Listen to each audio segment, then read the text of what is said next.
ওই মুসলমান কোরআন হাদিসের বিরোধিতা করতে পারে না। জাহান্নাম কয়টা? 7টা জাহান্নামের ভিতরে একটা জাহান্নামের নাম কি বললাম? জান্নাত কয়টা? 8টা জান্নাত। এখন তো আমাদের কিছু কিছু লোক বলে আমরা নাকি জান্নাত বিক্রি করে বেড়াচ্ছি। বলতেছে না আমরা জান্নাতের টিকিট বিক্রি করি, এই কথা বলতেছে কি বলতেছে না? হ্যাঁ কথা বলেন, বলছে কি বলছে না?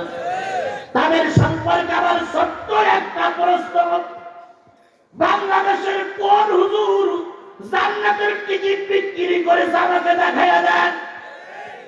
একটা হুজুরের নাম বলেন। এখন আর হুজুরদের নাম বলতেছেন, এখন বলতেছেন এই লোকেরা জান্নাতের টিকিট বিক্রি করে বেড়াচ্ছে বাড়ি বাড়ি দিয়ে। আল্লাহর কসম আমরা জান্নাতের টিকিট বিক্রি করি না, এখানেও জান্নাতের টিকিট বিক্রি করতে আসিনি, আমরা এসেছি জান্নাতের পথ দেখাবার জন্য। আমরা হুজুররা জান্নাতের টিকিট বিক্রি করি না, আমরা হুজুররা কোরআন হাদিস দিয়ে জান্নাতে যাওয়ার পথ দেখাই। কথা ক্লিয়ার? বুঝলেন তো বুঝলেন, না বুঝলেন তো পুষুন। আল্লাহ রাসূল বুঝাই আবু জেহেলের হেদায়েতের বাণী শুনে হেদায়েত আনতে পারিনি। সুতরাং আমার কথাই যে আপনার হেদায়েত হবে আমি বলতে পারি না, তবে দয়া করে শুনুন, আমি লোকেশন দিচ্ছি, আলেমেরা বসে আছেন। তাহলে আমি বলতেছিলাম কত নম্বর পারা, কত নম্বর সূরা? ৭৪। ৭-এর পিঠে ৪, ৭৪। মোট সূরা মুদাসসিরের আয়াত কত? মোট মুদাসসিরের আয়াত হলো না ৫৪ কেন? মোট মুদাসসিরের আয়াত হলো ৫ ১০ ২ ৫২। মোট মুদাসসিরের আয়াত হলো ৫২। ৫২টা আয়াতের ভিতর থেকে আমার তেলাওয়াত কয়টি? এবার চলে যান, আমরা যাই সেখানে। এবার আরেকটা আগে সূরা একটু যাই। ওয়া কুনতুম আজওয়াজান সালাসা। সেদিন কিয়ামতের দিন সব মানুষগুলো 3 ভাগ হবে। কয় ভাগ? সালাসা মানে কত? সালাসা রাকাতাই সালাতিল মাগরিবি ফরজুল্লাহি তাআলা, তার মানে মাগরিবির ফরজ নামাজ কয় রাকাত? সালাসা রাকাতাই সালাতিল বিতরি ওয়াজিবুল্লাহি তাআলা, তার মানে বেতের কয় রাকাত? আল্লাহ বলতেছে কুনতুম আজওয়াজান সালাসা। সব মানুষগুলো যখন কিয়ামতের দিন উঠবে, ওই আদম আলাইহিস সালাম থেকে শুরু করে মুহাম্মদ সাল্লাল্লাহু আলাইহি সাল্লামের শেষ উম্মতটা পর্যন্ত সবাই যখন আল্লাহর দরবারে উঠবে, সব মানুষগুলো কয় ভাগ? আরো জোরে, আরো জোরে। ফেরাউন থেকে শেষ পর্যন্ত সব মানুষগুলো 3 ভাগ। এবার আল্লাহ বলতেছে ফাআসহাবুল মাইমানাতি মা আসহাবুল মাইমানা ওয়া আসহাবুল মাশআমাতি মা আসহাবুল মাশআমা ওয়াস-সাবিকুনাস সাবিকুন উলাইকাল মুকাররাবুন। আমার আল্লাহ বলেন একদল থাকবে আমার আরশের ডাইনে। সুবহানাল্লাহ বলেন। যারা ডাইনে থাকবে তারা সব ডাইনপন্থী। ডাইনপন্থী মানে কোন পন্থী? এই কথা বলেন, ডাইনপন্থী মানে কোন পন্থী? কোরআনপন্থী। ফাসাবুল মাশআমাতি মা আসহাবুল মাশআমা। আরেকটা দল থাকবে আমার আরশের বামে, বামে থাকবে তারা হলো বামপন্থী। কি পন্থী? উলাইকাল মুকাররাবুন। আরেকটা দল থাকবে আল্লাহর জান্নাতের সামনে, আল্লাহর আরশের সামনে। যে দলটা আল্লাহর আরশের সামনে থাকবে তারা সব নবী রাসূল। এবার বলুন তো নবী রাসূলদের কোনো বিচার হবে? বিনা বিচারে নবী রাসূলরা কোথায় চলে গেল? এবার দল থাকলো কয়টা? একটা হলো ডানপন্থী, আরেকটা হলো বামপন্থী। ডানপন্থী মানেই হলো কোরআনপন্থী। কি পন্থী? আজকে আপনারা অনেকেই মঞ্চে দাঁড়াই বলেন আমরা বামপন্থী। না না না, বামপন্থী মানে হলো শয়তানপন্থী। বামপন্থী মানে কোন পন্থী? তাহলে আমরা কি শয়তানপন্থী না আল্লাহপন্থী? তাহলে বক্তব্য সংশোধন করে নেন। কোন বৈধ মা যদি আপনার দুনিয়ার মুখ দেখাই থাকে, আল্লাহর ভাষায় আপনি ডানপন্থী, আপনি বামপন্থী দল করতে পারবেন না। বামপন্থী মানেই শয়তান। বামপন্থী মানে কি? আরে পথ হলো একটা, একটা ডাইনপন্থী আর একটা বামপন্থী। তুমি ডাইনপন্থী মানে কোরআনপন্থী, বামপন্থী মানে শয়তানপন্থী। কারা কারা বামপন্থী আছেন একটু হাত তোলেন তো। থাকলেও এখন চলবে না, খুব লজ্জায় পড়ে গেছে তাই না? আসতেছি তোমার ব্যাপারে, দেখি কতদূর আল্লাহ পাক ওষুধ দেওয়া।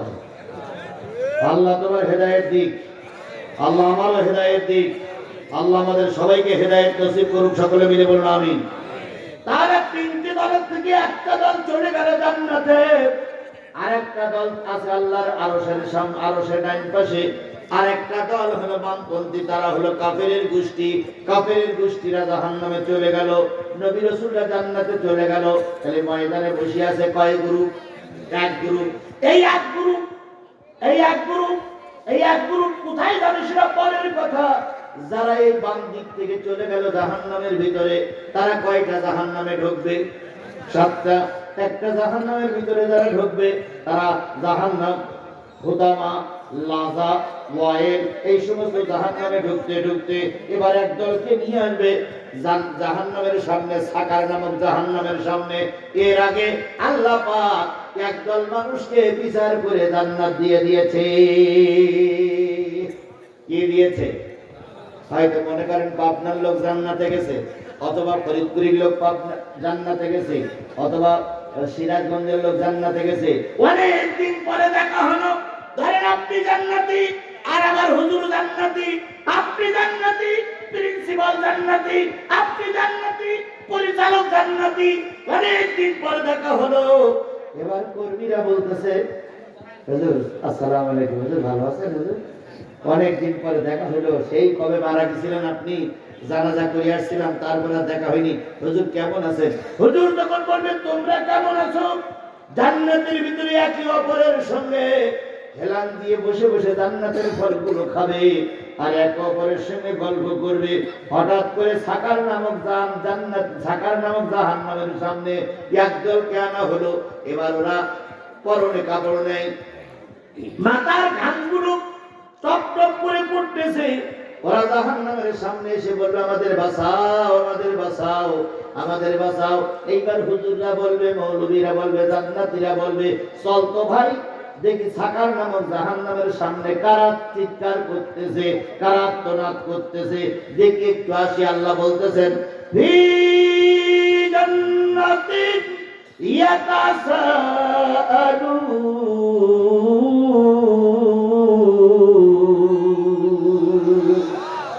জান্নাতীরা জান্নাতের দরজায় আসবে, কেউ বা জানালায় আসবে, এসে প্রশ্ন করবে, ও পাবনার মানুষ, ও সিরাজগঞ্জের মানুষ, ও হাদরের মানুষ, আনিল মুজরিমিন, তোমরা মনে হয় দুর্নীতি করতে, তোমরা মনে হয় অন্যায় কাজ করতে, তোমরা কেন জাহান্নামের অধিবাসী হয়ে গেল?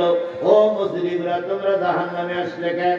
ওই লোকগুলো এবার নিচের দিকে তাকাইছিল, এইবার উপরের দিকে তাকাইবে। উপরের দিকে যখন তাকাবে তখন জিজ্ঞেস করবে মা সালাকাকুম ফি সাকার, সাকার নামক জাহান্নামে তোমরা কেন আসলে? তাহলে দুইজনের সঙ্গে কি হচ্ছে? কথা বলেন, দুইজনের সঙ্গে কি হচ্ছে?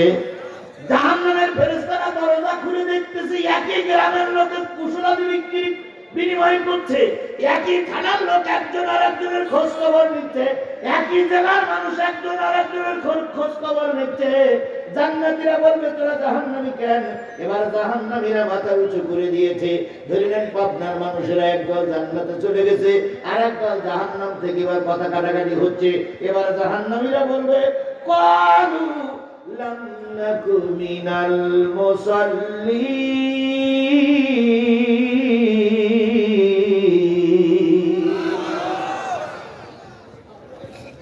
জান্নাতীরা বলবে ভাই তোরা কয় গ্রুপ? আমরা 4 লাইন ভাগ হয়ে দাঁড়াই আছি। কয় লাইন? এই কথা বলেন কয় লাইন? 4 লাইনে বুঝলাম, তোর সামনের কাতারে কোন লাইন? এইবার এই লোকগুলো বলবে ক্বালু লাম নাকু মিনাল মুসাল্লিন, আমরা জাহান্নামে এসেছি এই কারণে আমরা দুনিয়ায় নামাজ পড়তাম না, সেই কারণে আল্লাহ আমাদের কোথায় দিয়েছে?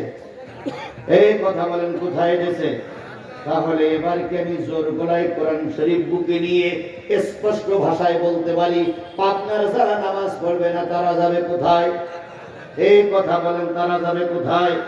এই কথা বললে যদি রাজনীতি হয়, কোরআন শরীফের এই কয়টা আয়াত তুলে দাও, কারণ তোমরা কোনো ক্ষমতায় যাওনি, তার আগেই বলে বেড়াচ্ছ 290টা আসন পাবা। সুতরাং ক্ষমতা এখন হাতের ঢোকায়, কোরআন শরীফের আয়াত তুলে দাও। যদি কোরআন শরীফে থাকে, আয়াত তুলতে যদি না পারো, আমার আলোচনা বন্ধ হবে না।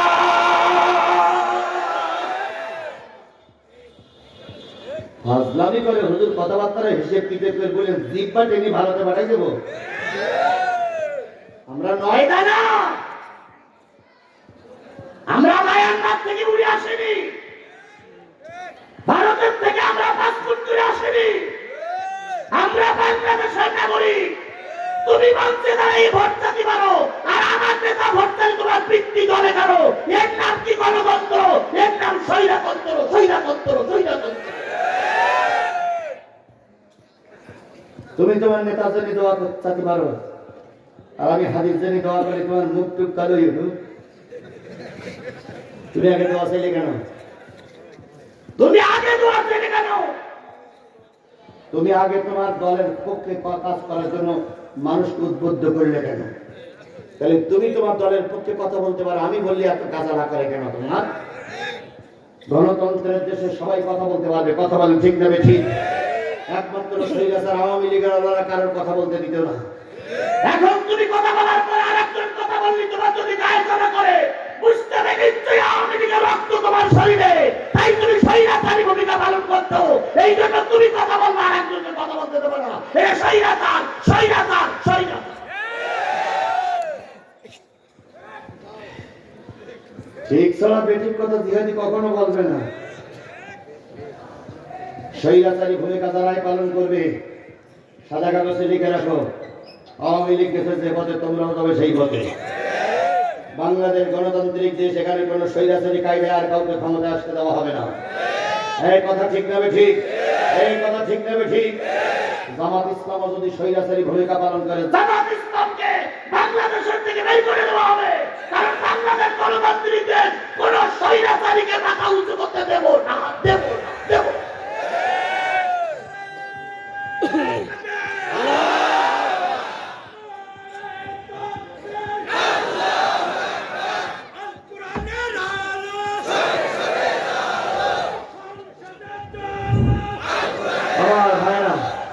বসেন বসেন, যতই বলুক হুজুর আপনার অসম্ভ, যেই না একটা বাজবে সেই এমন ঘুম আসবে আর গুনই যাবে না। এই জন্য আল্লাহ আপনাদের কবুল করুক। মাহফিল কর্তৃপক্ষের বলে আপনাদের প্রতিষ্ঠান, এটা একটা মাদ্রাসা। যদি মনে করেন যে আমার আলোচনায় আপনাদের ক্ষতি হওয়ার আশু সম্ভাবনা আছে, একটা সিলকুট লিখে দেবেন। সিলকুট লিখে দিলে এমন দই মারবো আপনারা সবাই মিলে আমার খুঁজে পাবেন না। কারণ আমার আগে তো দই মারা অভ্যেস আছে। এই আমার আগে তো দই মারা অভ্যেস আছে না ভাই? আমি আগের থেকে দই মারা অভ্যেস আমার। এক জায়গায় মাহফিল হচ্ছে, কর্তৃপক্ষের পুলিশে বলেছে, আওয়ামী লীগের সময় কর্তৃপক্ষের পুলিশে বলেছে